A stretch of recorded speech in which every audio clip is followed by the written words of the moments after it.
Okay, just a real quick housekeeping. We have masks in the back corner and a hand sanitizing station in that corner if anybody needs one. Also, this is a pre-budget, pre-adoption hearing. It's the public hearing, so if you'd like to speak on the budget, there's a sign-in sheet down at the end, and we have copies of the budget, a couple of copies here, and then a summary here. So you put these down at the end, so that if somebody wants to look at them, they're welcome to do that. Welcome to the Mooresville County Council September 17th meeting. We will start with our pledge and our invocation by Councilman Wood.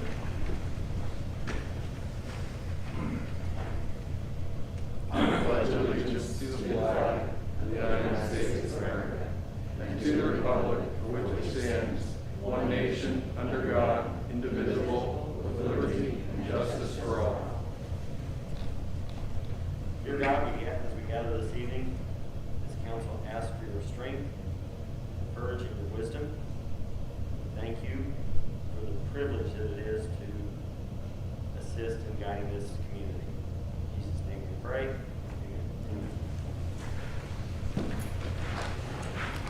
Amen.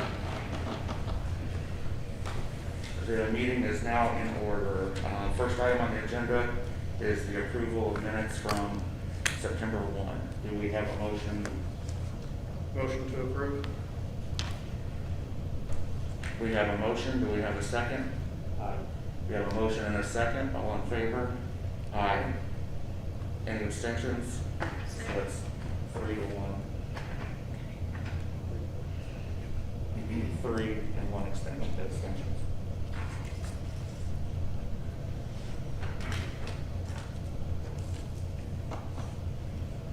Motion passes. I signed it.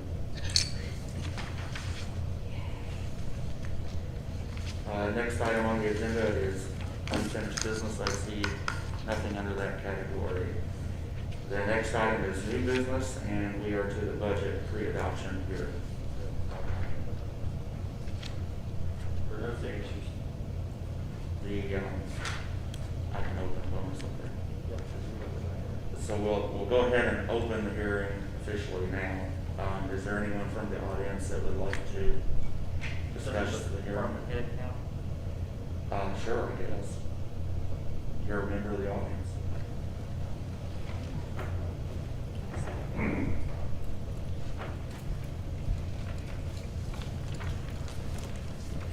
Please say your name and address. Kevin Julian, Chief of Police, Mooresville. Just a little backstory. We just finished our last hiring process. We were not able to obtain any candidates that would fit the bill to hire. We had one that was kicked out, of course, because of the nepotism law that the town currently has. This process that we have now, we have 30 applications that have been submitted, but I know probably 5 to 6 of those will probably be cut immediately for different things. I was hired here in 1997, and back then we were the highest paid agency of the big 3 agencies here in the county. Now we are the lowest paid of the 3 agencies of the big 3 in this county. And even Brooklyn is closing in on us, paying their marshal $44,000 a year, and Monrovia is paying their marshal $52,000 a year. We've had 12 officers leave since 2010 for higher paying jobs. That was 108 years of experience. We've had 5 retire since 2010. Right now, as it stands, there's 5 officers right now that can retire in the next 1 to 2 years if they choose to do so, and that would be 114 years of experience. There are 7 officers currently with less than 5 years experience, and if you let those other 5 retire, that's going to increase. Cost of losing employee, at least for one of our officers' positions, approximately, and I've worked these figures myself, and I've also consulted with Martinsville and looked at their figures. Anywhere from $40,000 to $50,000 whenever you get that guy hired or girl hired, and then they go somewhere else, you're throwing $40,000 to $50,000 out the window because you're paying for somebody else's training that you're giving to another agency. That averages within the last 10 years, that's going to be about $540,000 that has been spent on people that have left this agency for higher paying jobs. It's getting harder and harder to find good applicants, especially with the current climate and with our pay as compared to agencies around us and including in this county. Right now, we are down 3 officers and we have 2 officers that are currently at the academy. Our nights is working a skeleton crew, usually 2 officers a night. I have 1 detective and he's been on his own for about a year and a half. We're slated for 2 detectives. Seconds is usually running 3, sometimes 4 if they have a good night, and they are the busiest of the 3 shifts. Days, they have only 4, 2 patrolmen, a sergeant and a lieutenant, and then myself and the captain help out with calls and covering shifts. I've worked a couple of nights, Captain Case has worked a couple of nights, and several of the officers have split the shifts on nights and evenings in order to cover for vacations, for training, bereavement, sick, whatever. Martinsville and Morgan County this year, they instituted pay matrices. Martinsville, at 20 years of service, they max out at $62,000, and that's what they would use for their pension purposes. Their starting pay is $47,000, and that does not increase till about their 6th year. Then it starts going into the 50s. The Morgan County Sheriff's Department, I think they're 20 years, and I haven't had a chance to look at it. The Sheriff Myers was going to get that for me, and I think they max out at their 20 years. They're like in the 70s. Is what I'm being told. I don't know what the starting pay is currently for a county deputy. We need to ensure that we get quality applicants. We need to retain the officers that we have because we've lost Officer Cook, that was 20 years experience that went to IMPD. Officer Hester, 5 years experience that went to IMPD, Councilwoman Hester's husband. We had one went down to the Owen County Jail instead of working here. I don't know what the answer is, I honestly don't, but I'm willing to work with anybody to find a solution in order to get us comparable with other agencies. I know whenever I submitted my budget, I submitted a 7% increase for patrol officers to put our first class patrolman salaries into the 50s. Of course, after seeing that, I know that that's not the case. And I'm not judging anybody. I know this is a difficult position that you guys have, trying to balance these budgets, trying to make these possible. I'm just wanting to work with you to try to make this possible for both us and the fire department. I talked to Assistant Chief Dalton, and they've lost 5 firefighters to higher paying jobs in the last 3 years. And they've had 4 retire in the last 3 years. 2 of those went on to higher paying jobs. Is that kind of what you told me, Matt? If I'm correct, am I missing anything? I'm just trying to say my piece for my guys, trying to at least show that I'm trying to, hopefully alleviate the problem. And I know I've talked to a couple of councilmen, and I know you guys are trying to alleviate the problem. I'm willing to help. I'm always looking for grants or something that we can do to supplement income. I'm still learning the budgetary process, but I just want you to know I'm available to try to somehow get us comparable with other agencies. Thank you. Any questions? Thank you. Can I get a copy of what you made there? Yes. Thanks.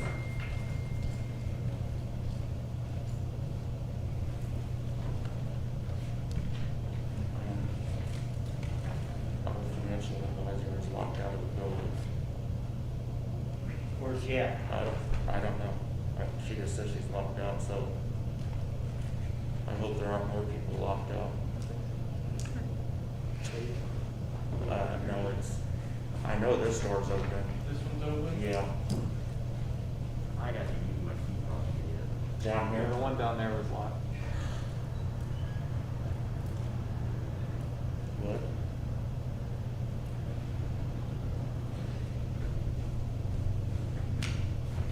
You got it. Was it locked? I guess, yeah. We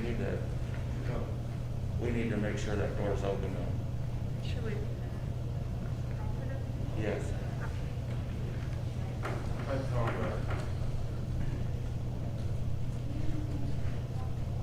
Was there anybody else out there, Mike? No, just she was coming in as I was looking out.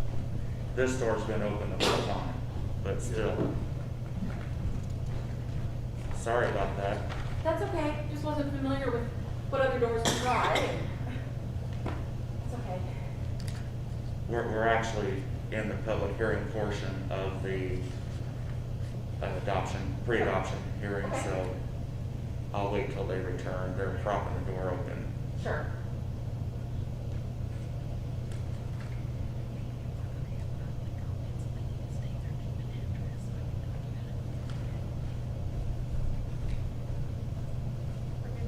Nobody else is out there. I gotta say, that really burns me to Chris, that door is open.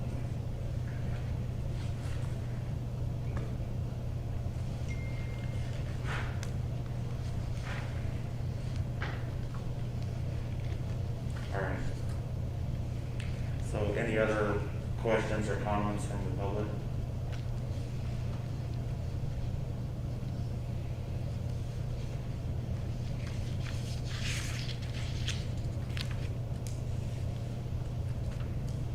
So I guess we take a motion to close the public hearing.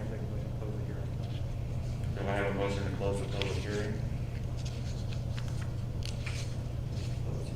If we have a motion to close, do we have a second? I'll second. We have a motion and a second. All in favor? Aye. Motion passes.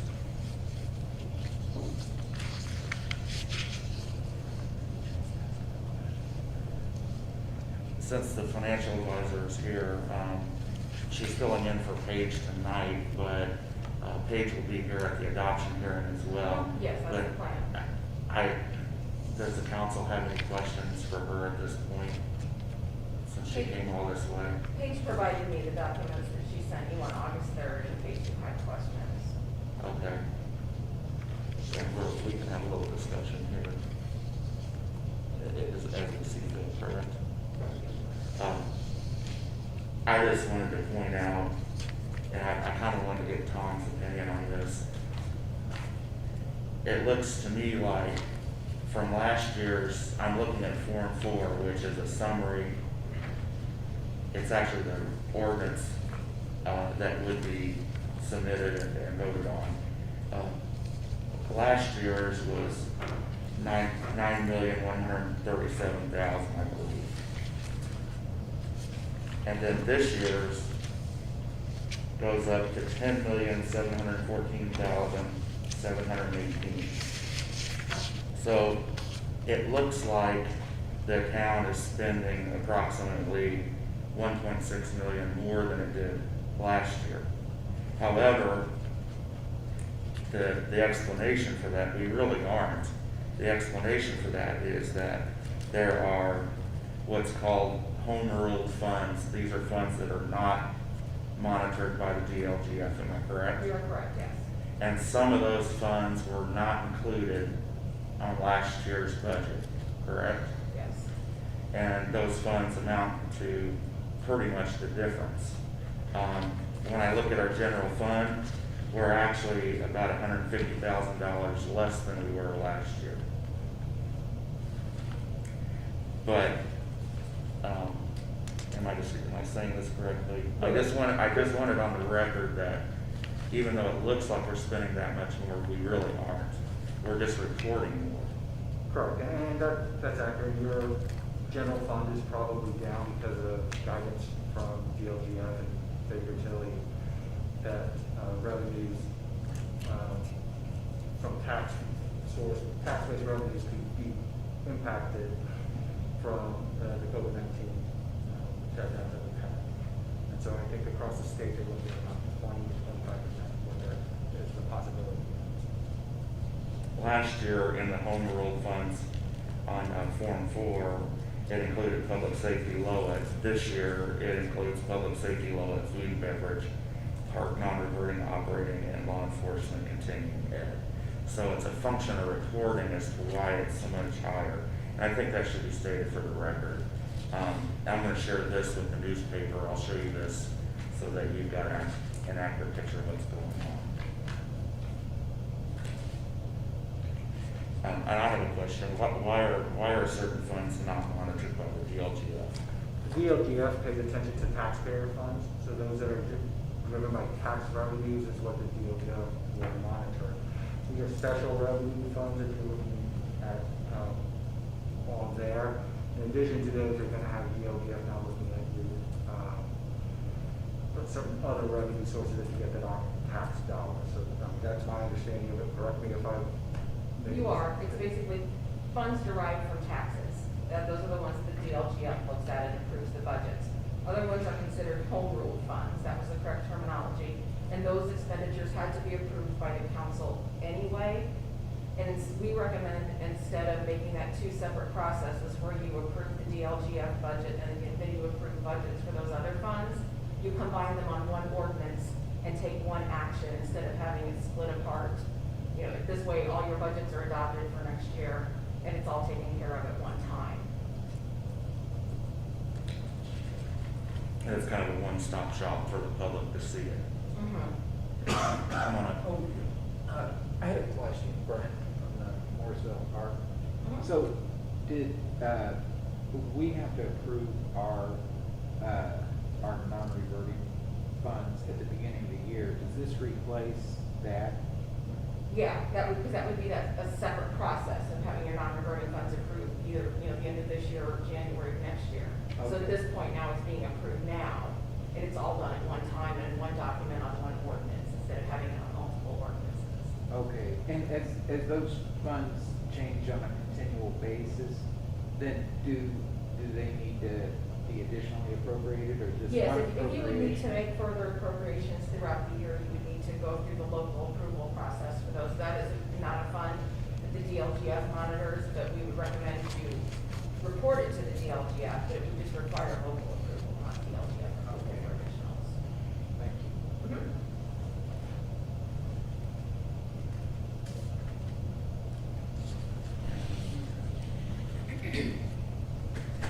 Just for my purposes is, one of these drafts we were provided, have you seen this, the cash flow? Is it from August 3rd? Yes. Yes, I have both of them. And it's got a proposed $1,000 salary increase. Does this, when I look at this and I look on page 5, which is the general fund, it's showing a projected negative cash flow of $61,115. Yes, the budget is out of balance by that $61,000. Yes. So we would have to, if we wanted to balance that, we would have to find something else in the general fund to You counterbalance could it. cut or move, if you could move an expenditure to your CCD fund, or you have room in some other funds that you could move an expenditure to balance this budget, you have sufficient reserves. Right. But if you want to balance this budget, yes, you would need to reduce expenses here or move an expense to another fund. That would be my preference, but am I saying anything you disagree with, Tom, as far as the mechanics of what I've said? The mechanics of what you said are dead on the spot. Okay. You've got the rules down to a science. Okay.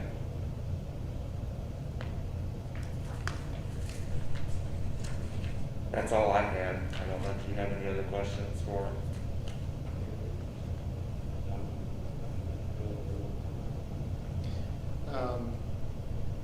I guess my big question is, looking at these deficits, is this sustainable? Anytime we talk about sustainability, we talk about recurring costs.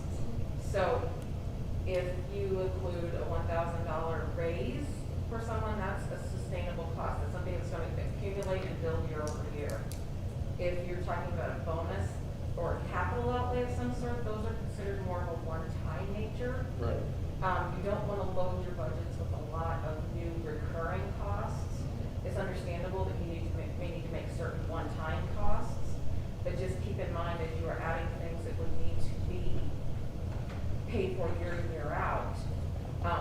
The $61,000 deficit right now, yes, is sustainable, but that's not knowing anything else that you may need to add to this fund in the future.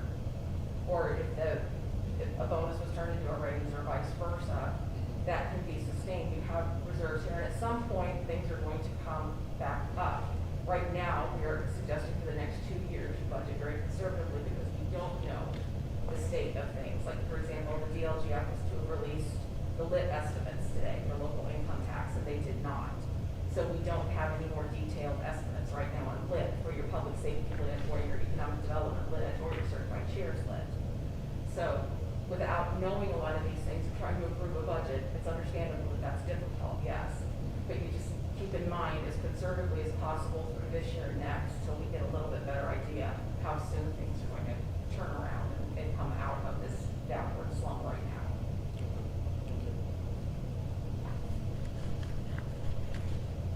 My turn? Yeah, whenever. We'll address them as the order that they came in. Kevin, I understand exactly what, Chief, I understand exactly what you're saying about not being able to find good people. I sympathize with the officers that are employed today and the way that some of them are treated and addressed, and I hate that. However, when you said that when you hired on here, we were one of the highest cash paid or paid salaried departments. If you look at the benefits have not changed as far as your cost of insurance, and I think you've been here, 20 years now?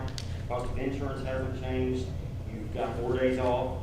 I think we've even added a few floating holidays.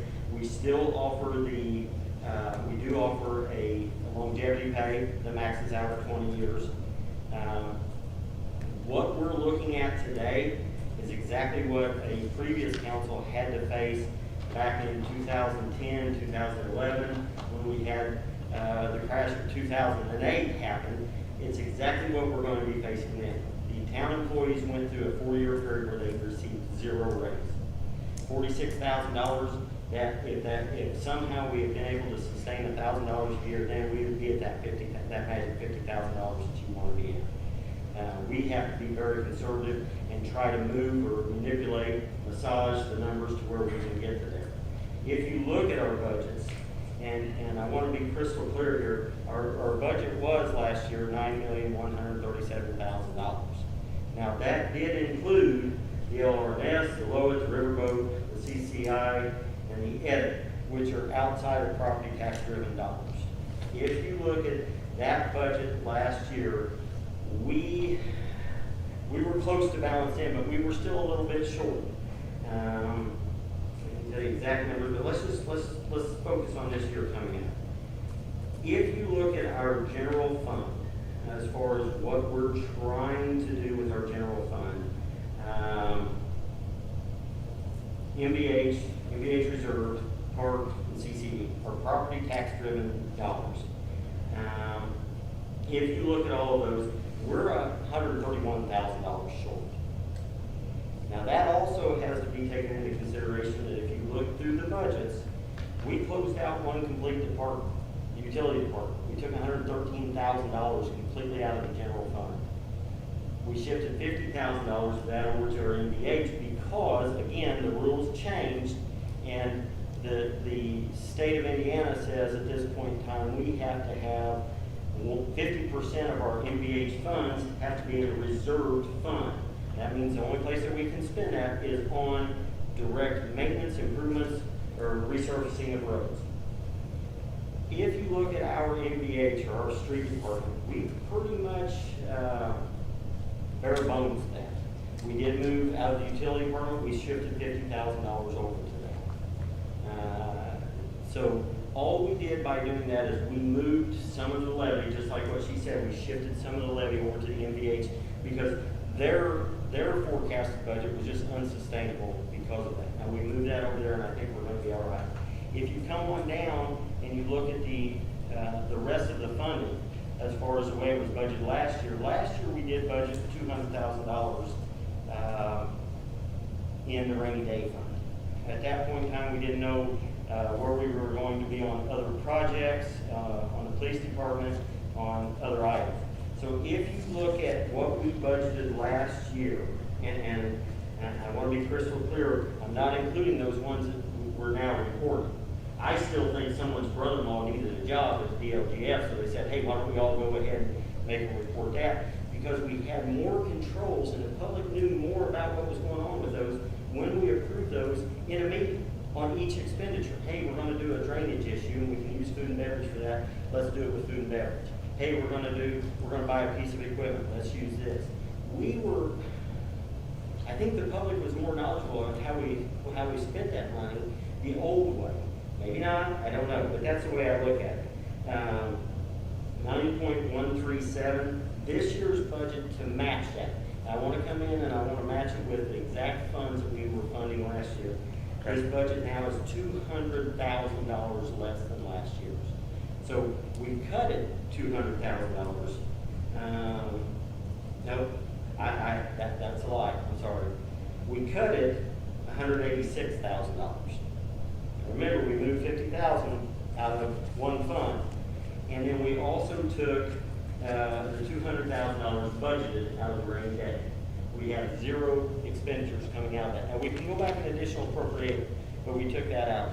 So we did lower that budget $186,000. And if we look at our projected expenses and our increase or decrease in the funds, we're still $200,000 short. And that is $131,000 in our general property tax driven, and then that is $68,000 in our LRNS, Low Oak, Riverboat, CCI, and those are just best estimates, aren't they? Wild guesses, because we don't know where we're going to be. The problem is, and it's funny the way it's worded, a lot of these local option income taxes or lit taxes, a lot of those are driven by quirky, what do I want to say, way to come up with it. It's like a 5-year average of the non-farm. That's the average growth on your property tax Okay. levies. It's a 6-year non-farm income average, so it's not linked to property at all. It's linked to income. It's linked to income yes. So we're going to be adversely affected for the next 6 years? So that rolling average drops this year off, and then it's gonna affect your lit taxes next year and the following. For 2 years. Mhm. Okay, so this year, and they did a pretty good job of predicting where we would be, if you look at those forms, where we would be this year and where we would be next year. Yeah. The issue that I have with that is they flatlined the growth. If you look at the budget for this year, they just flopped it to the budget next year and took a wild guess on the income, and an educated guess, a good hypothesis. I will give them that, but we could still be in trouble. And we could be in trouble on this for the next 3 to 4 years. It's the same thing that they faced before. We just have to be, in my opinion, just a little better prepared, because we learned from our history. We know that we can do a better job. I think that council then, even though they tried, they had some other projects that they were concentrating on. I think that they were caught off guard because no one saw that coming. Everyone, if you had said that in 2004, 2005, when things were great, what was coming, very few people, too big to fail. Very few people agreed with that it was coming, and when it came, it was too late. So we're not in a great place. We're in a good place because past councils, this council, we were very proactive when we said in April, guys, you need to pump the brakes on. We don't know that when a department head calls and says, hey, I want to get my fund report, I want to see how much money I have in that fund, we haven't put that money in there because we maybe haven't got it yet. It may say that we're going to fund trash bags in a certain department for $100, but it doesn't mean that we've got that $100 from the source of revenue that it was coming from. Is that a fair statement? Yes, it is, especially when your largest receipt is your property taxes. And those come in twice a year, May and December, or May and November. So there could be times that we recommend you have reserves to cover those times, maybe between those 6-month gaps. So yes, that's a fair statement. So, When they are further delayed by COVID this year. Right, exactly. And I think, I want to say that Morgan County, even though we have a relatively low tax rate, we have a citizenry that says, you know what, I do have to pay my property tax, I am going to pay it, And I've had people actually say, hey, I know you guys need the money, and they still paid their taxes, their property taxes, on May 10th. I think the banks did too. I think the banks and escrow payments had to come in on time. And we've got they dabbled money that our auditor has dabbled us money as it's become available, and we appreciate that. But it doesn't mean that just because we approved it last year, we still don't have it. So there's some issues there. Our reserves are good, but I don't know where they end. I don't know. We've got to be awfully cautious as far as saying, hey, we're in a spot where we can spend down our reserves. You made the comment, can we cut the money elsewhere? We've looked at the budget. I think everyone's had an opportunity to look at the budgets. We've cut quite a bit out there. I think there was a project that the police department wanted. It was $10,000, and we manipulated that around to where, yes, we could do that. This budget funds for at least another year, zero increase in insurance costs to employees. So I sympathize, I understand, Kevin, I truly do, but it's everywhere. It's everywhere. When our employees say, hey, at the end of the month, there's not enough money, it's the same up here. It's the same up here. I think we're in a better place than a lot of communities around us, but I don't know that we're in a golden spot. That's all I have to say about that. The conversation brought up a question in my mind when you were talking about the idea that we talk about expenditures, let's say food and beverage, and we say in a public meeting, hey, we want to do this and spend this. My question is, if it wasn't appropriated here, do you have to do a step to appropriate it before you can spend it? You're supposed to, yes. You're supposed to have the appropriation approved before it's spent. Before you can come to the public meeting and say, well, here we want to spend this. I mean, how it usually works is a department turns in a request, we want this much in additional appropriation. So you have to plan, you notice it 10 days ahead of that meeting. Since it's food and beverage, it would require local approval only. And at the public meeting, you can say you have the approval to spend it, and then they can spend that money as long as it's available in the coffers to spend as soon as you have approved it. You should not be coming after things have been spent and then requesting approval. It should be done in advance of the spending. Which it usually was. But now, can we still make it to where this board, this 5-member board, has approved those funds to be spent? I believe the council, yes. I mean, I wouldn't want our department heads to be able to say, well, there's very minute and specific uses of that food and beverage fund by ordinance.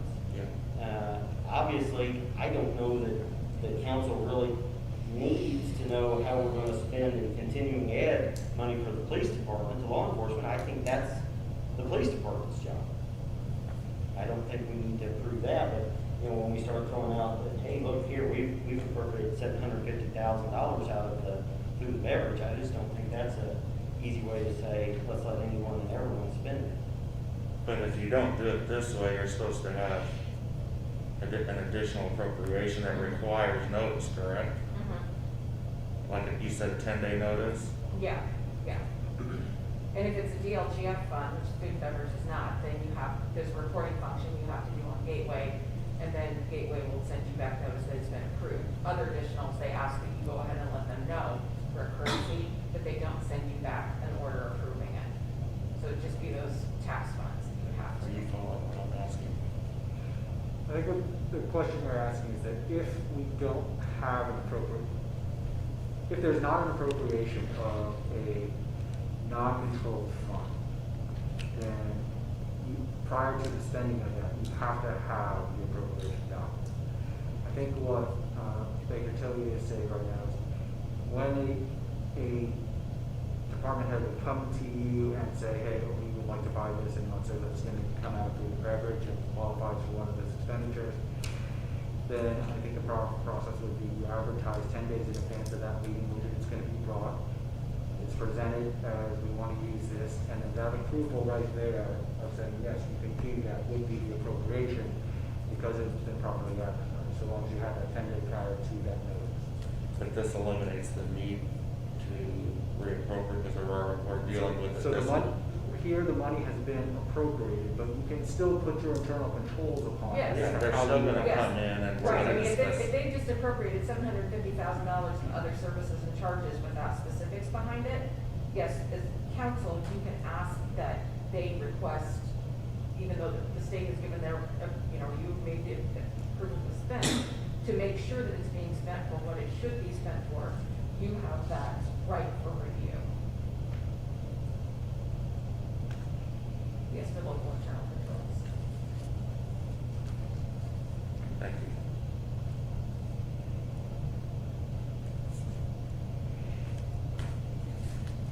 you. Any other discussion? Seeing that next item on the agenda, thank you for coming, by the way. You're welcome. Sorry.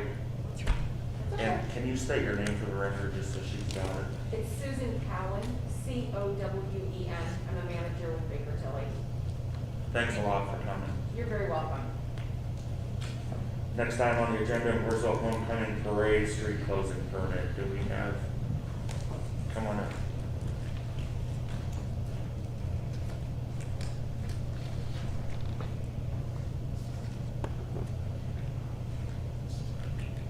Hi there, Chris. State your name and address and My name is Clayton Cullers, Cullers, and my address is 144 West Main.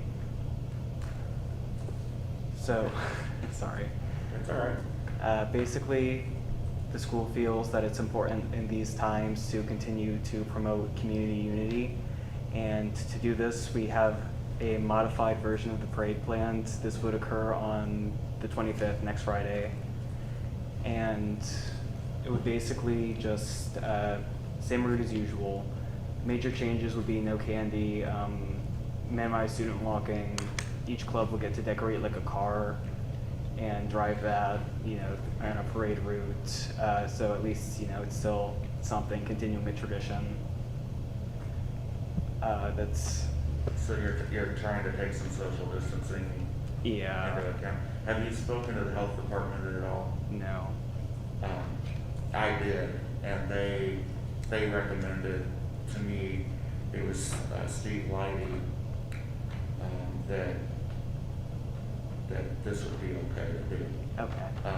He did ask that I put you in touch with the health department, and he may have some guidelines for you that might help you.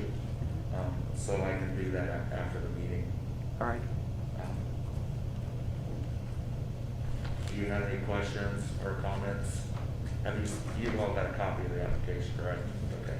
I had always used the candy from the Old Settlers Parade and the homecoming parade to pass out trick-or-treat to trick-or-treaters. So I knew where this was going. I'm a little worried because now the trick-or-treaters get nothing. He did call and ask me to put on the agenda. Yep. And I'm gonna tell you, it brightened my day just a little bit to see things start Yep. to get back to normal. And I would make a motion to allow them to have their parade in 28 Maple Lane. If you want to throw candy there, that's fine. I just, you leave it in the bags, that way it's not stale. But I would make a motion to allow them to have their parade. Any other questions from the council? Okay, we have a motion. Do we I'll have a second. We have a motion and a second. All in favor? Aye. Hey Shane, I'll give you that contact info for you. Okay, for Steve? Yep. Yeah, well, I write this down.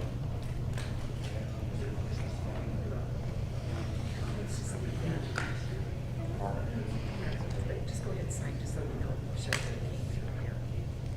Does that make sense?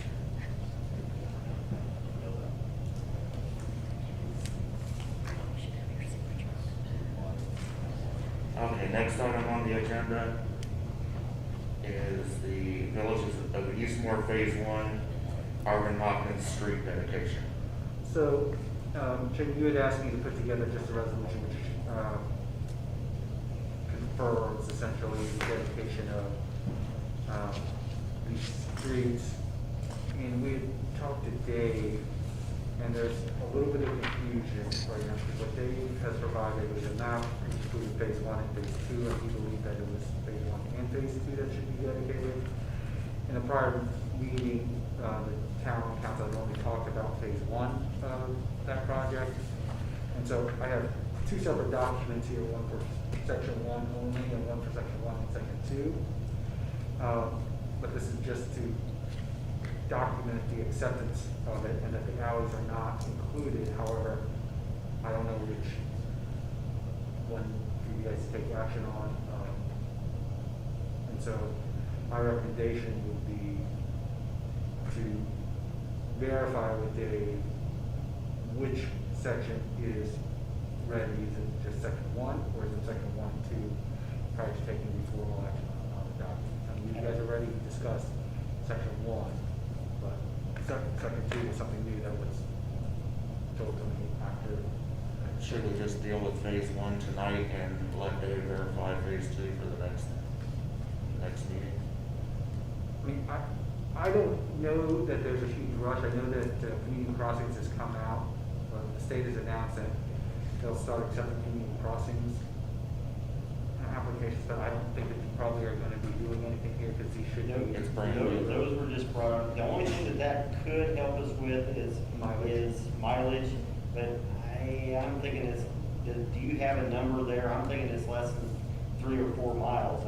It doesn't have a mileage on these calculations. I would maybe, I think if we table it, because I don't know what section, I don't know what's wrong. I don't know, because I know he's only paved the section that he's wanted.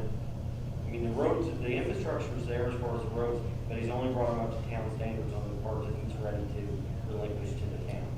I think our big concern would be if it snowed tomorrow. I think that's the main thing he'd want. Man, if it snows, can you imagine shoveling snow in this heat? That would be terrible. So, Just let it play. there you go. So, my motion be to table until we find out, since there's not a rush on it. Okay. We have a motion to table. Do we have a second? Second. We have a motion and a second. All in favor? Aye. So we'll bring it up next meeting, right? And you can verify with Dave. Yeah, I'll just have to verify it. Okay. Next item on the agenda is the Powder Pro Coating Service Inc. I'll have you introduce them too. This is the reporting of the CF1, which is the annual report for abatement that they received from the town. This is, the question that we have right now is, normally the CF1 should be due by May 15th. It was extended because of COVID. I think the LGUF guidelines is that it is June 15th. So in order to do this, we would have to have the waiver of compliance, which would require the 10-day notice prior to the action of it. So.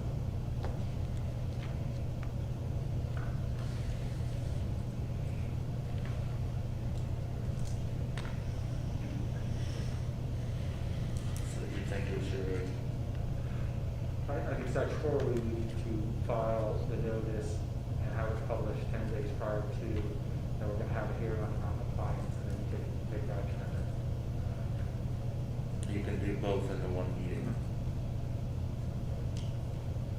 Do we want to, do you want to come up and state your case and then let the council decide? No, I think the company would be fine with that. Again, it's in its manufacturing process, and this is a technicality that benefits the council.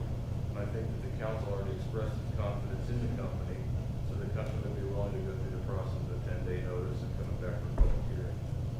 That's the way I would look at it from their standpoint. Do we have a motion to table or just let it go by? We really need a motion to table because it's not right to take action on it. Okay, at all, okay, all right. So you will prepare the notice? Correct. Okay. Next item then is the TOA SB1. So the TOA SB1, this is the public hearing, so we should schedule that public hearing. Okay, so we will open the public hearing for the TOA SB1. So this is a public hearing on a waiver of compliance. Essentially with this SB1, when you are asking for a personal property tax abatement, the application should be provided to the council prior to the installation of that equipment in the state of Indiana. This came in after that, so pursuant to the statutory procedures, we've advertised a hearing for today to consider the waiver of that non-compliance, and then if the council approves that waiver of non-compliance, we can move forward with the granting of the abatement. Do you have any comments I on would, this? thank you. I'm Mike Dellinger with the Morgan County Economic Development Corporation. We appreciate your consideration of the request of waiver of non-compliance in this public hearing. TOA notified the town last year during a two-part tax abatement process that we would be doing some retooling. The first one that we approved, I think, later last year, maybe very early this year, pardon my memory, was the more substantial of the two. This $5 million tax abatement, more or less, was something that was processed during the COVID period again. TOA had shut down its productivity, and then when they reopened it on their timeline, it caused, Toyota had closed down its production assembly, so it caused TOA to lag. And then after the recall and really the restart of the TOA productivity period, this had occurred, the tooling went in. Typically they are eligible for 10-year tax abatement. Typically the life of the tooling isn't that long because we see model years change every so often. This is the process that is done in support of the 2021 Toyota Sienna van model that is manufactured down in southern Indiana. So again, just to summarize, we appreciate your consideration of the waiver of non-compliance and the confirmatory resolution if it's also, or declaratory tonight if it's also be heard. Thank you.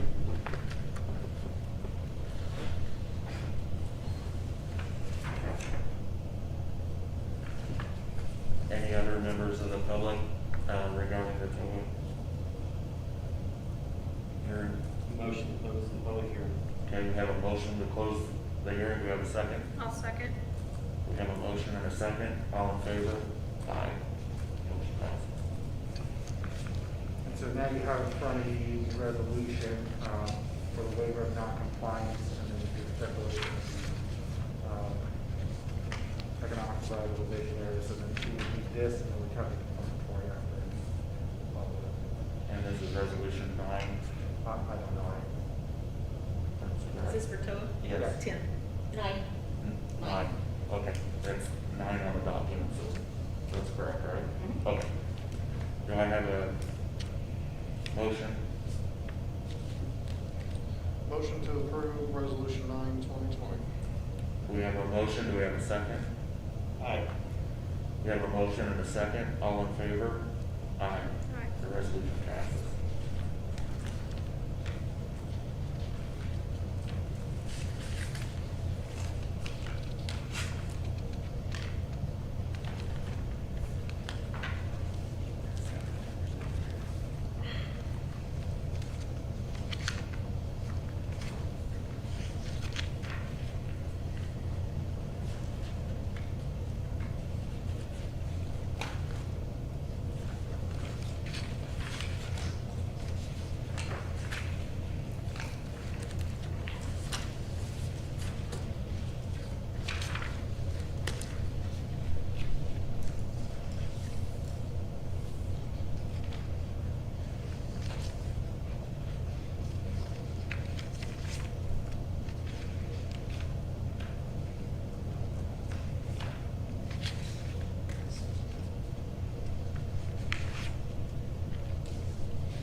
Do we have a motion for the next step?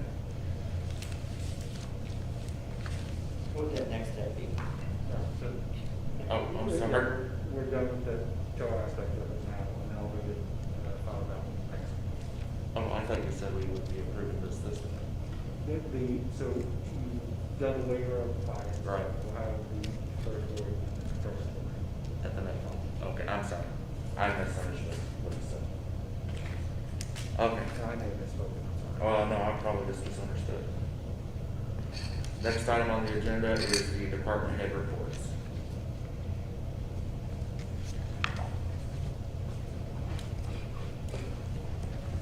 Brent Callahan, Mooresville Park and Recreation.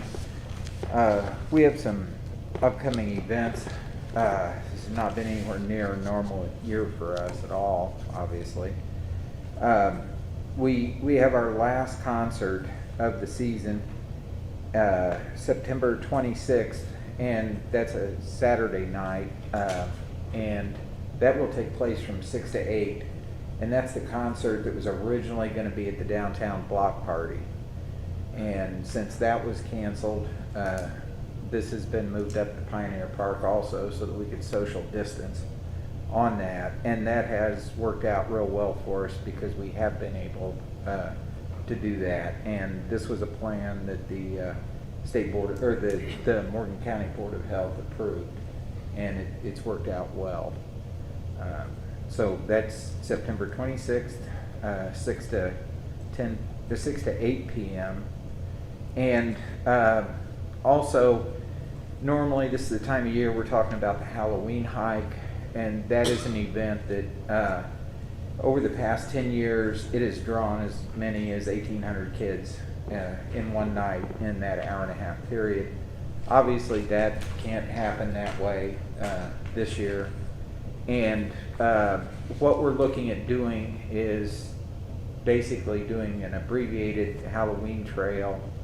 And this would probably take place in the afternoon, maybe 2 to 5 or 3 to 6, something like that. We would have registration online, limit the number that could come within half-hour time slots, and we would spread that out over the area. That way, maybe we'd get a little bit of normalcy to those 3-foot-tall people that have really had their world turned completely upside down. So that's what we're working on right now.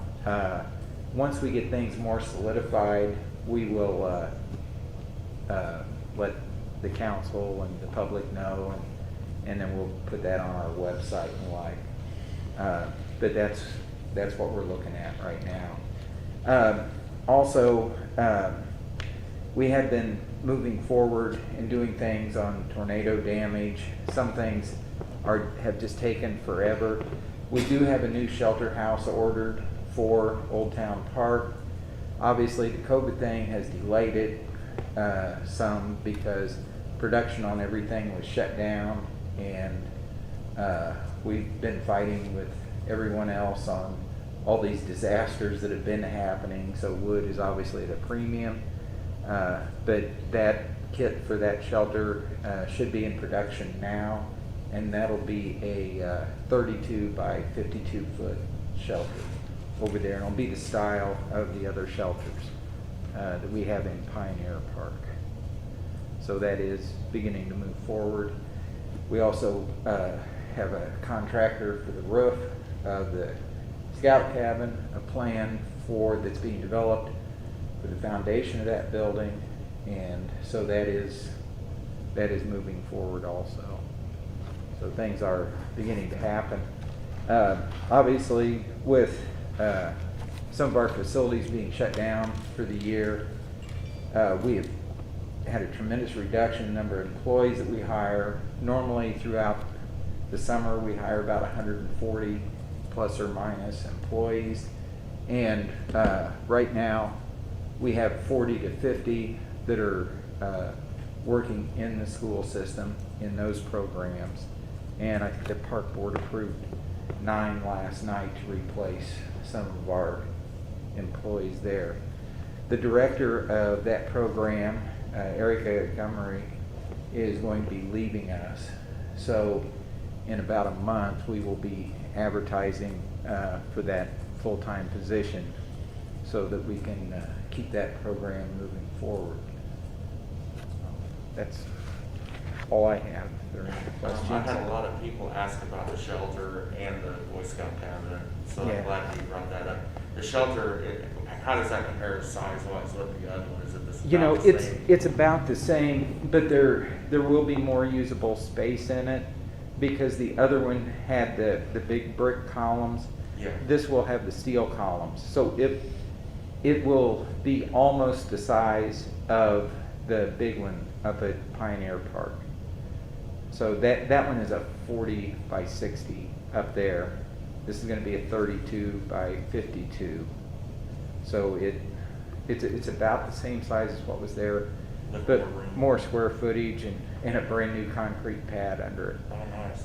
And the So- cabin, the goal is to say that you said you're redoing the foundation. I heard Yeah, this. it's actually gonna have, it's gonna come down to the logs, all the trusses are coming off and everything, so it's gonna have new trusses, new roof, and then, the rotten wood underneath is gonna be taken out, and that's gonna be, concrete in those areas, and.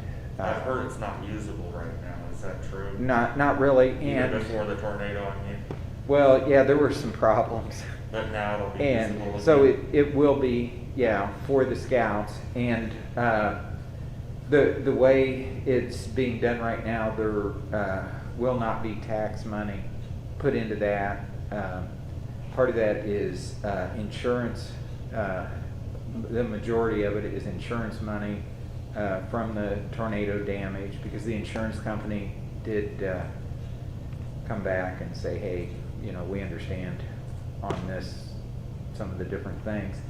And also some of the things that the insurance company thought maybe needed to be replaced were able to be repaired there.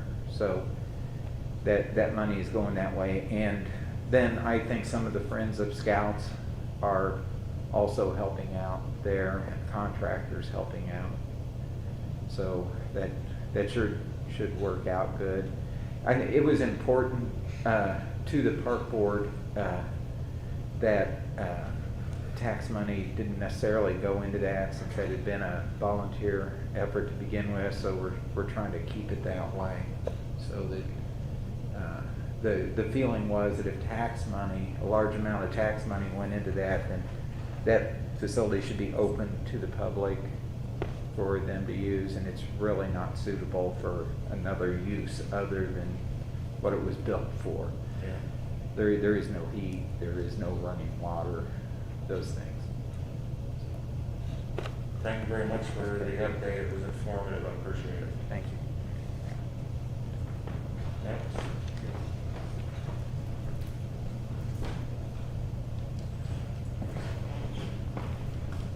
Kevin Joy, Morrisville Police Department. The statistics for August, we had 220 incident reports, 33 arrests, 65 citations were issued, 131 warnings were issued.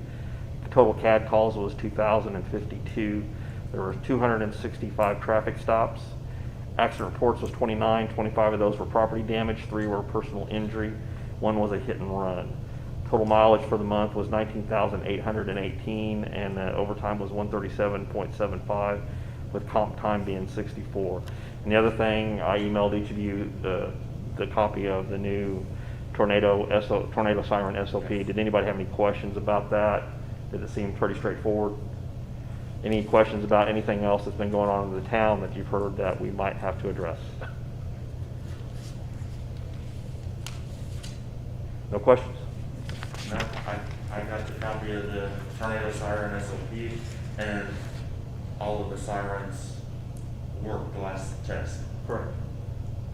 So thank you for getting that fixed. It's been a while coming, but I'm glad we're working. I think the public will be too. Did you have any? Okay. Next item is legal. The one update that I have is we've been in discussion with Mr. Smalling's attorney, different viewpoints as to where things stand, but he's going to get us an itemized list of what he said Mr. Smalling has incurred during the beginning part, which is where he parked the roads and things of that nature. And then I'll bring that back, but, that's it at this time. Next item is public comments. Does anybody have any comments on anything? Seeing none, we'll go to the next item on the agenda, which is a motion for approval of claims. I'll make the motion to approve claims in the amount of $321,425.76. Okay, we have a motion. We have a second. Second? We have a motion and a second. All in favor? Aye. Motion passes.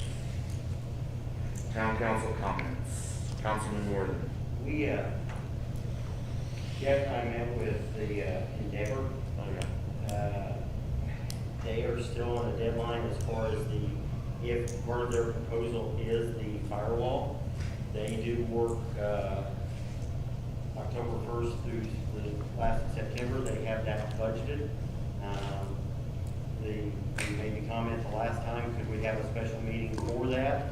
Request bids. I think we've already got bids from everyone basically. But just have a meeting, whether it's a 10-minute meeting in the afternoon and the evening, give fair notice and have the 3 companies come in before the end of the month. I know it's, it'd be nice to be able to say we'll just do it at our next meeting, but I think we'll lose the opportunity for the firewall just because of their funding. We may walk away and say, hey, we're not going to do anything, but at least we'd have the opportunity as it presents itself. Do you have a suggestion on when you want to do that? Can we schedule it now, or do you need to? I think that at this case here, if we can come up with a time and a date, if the people who do truly want to bid on it, they'll make themselves available. Obviously, we're not going to do it for 9 o'clock tonight, so we'll give them fair notice. I don't know if Tuesday's best for everyone, if we do it next Tuesday, or that will give everyone a week's notice. I don't know, legal counsel, do you have?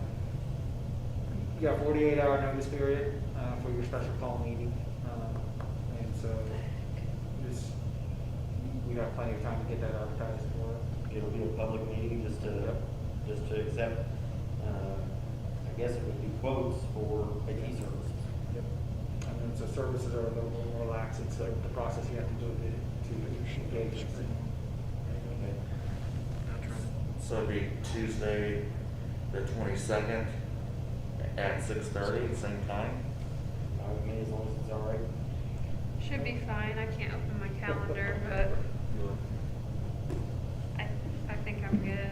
If not, I'll have to, let me see if I can open it back up. I'm good. You're okay? On Tuesday's show. So What's the date? It's the 22nd. 22nd. So Tuesday, the 22nd at 6:30, we'll have a special meeting. And you can put the notice out for that. Anything else? I will let Scott know, do you want to let Taylor and Steve know? Sure. And nothing else. Okay, thanks. Councilman Stanley. Just a question. We talked about hiring process for the fire chief. I'm to kind of get something going on That was the other thing. That was the other thing. See, I called him, I think there's something else I was supposed to do. We were gonna have him prepare a calendar for And us. I couldn't find it in my notes. I'm so sorry. I knew that there was something else I needed. I may get a call every other day asking what we're doing, so the sooner the better. I will have it Could you ready have for that your special calendar call prepared meeting. for- Yes, For our special call meeting? Yeah. Okay. thank you. He's creating a calendar for timeline of hiring a new fire chief, so we can get the process started.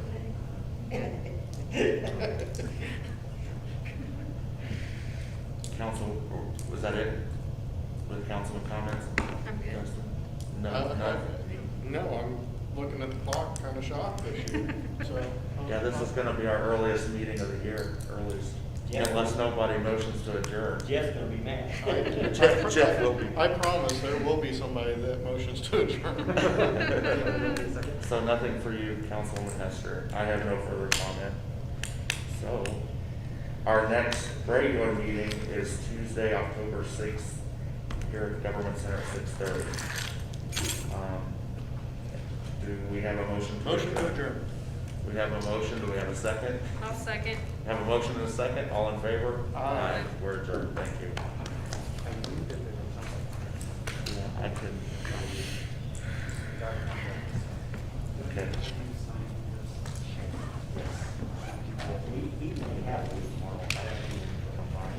I don't know. Make sure you make a footnote down. Tomorrow, Wednesday? We can do it I'm Thursday. working to make it next time. I'm going to That's fine. I'll do it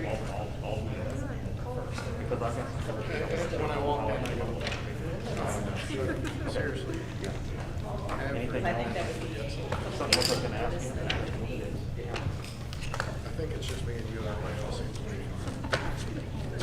Maybe I'll think of it by tomorrow. Sorry. Oh, there's your, Yeah, sorry. it got separated, huh?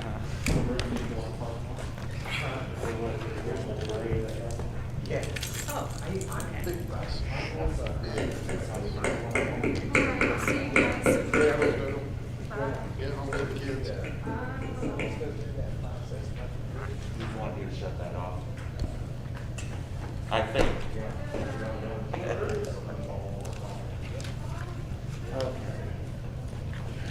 So are you good to go? I just need to folder. Oh, this is yours? Yeah, Is everything in it? I think so. Thank you. Thank you, buddy. Unless you want to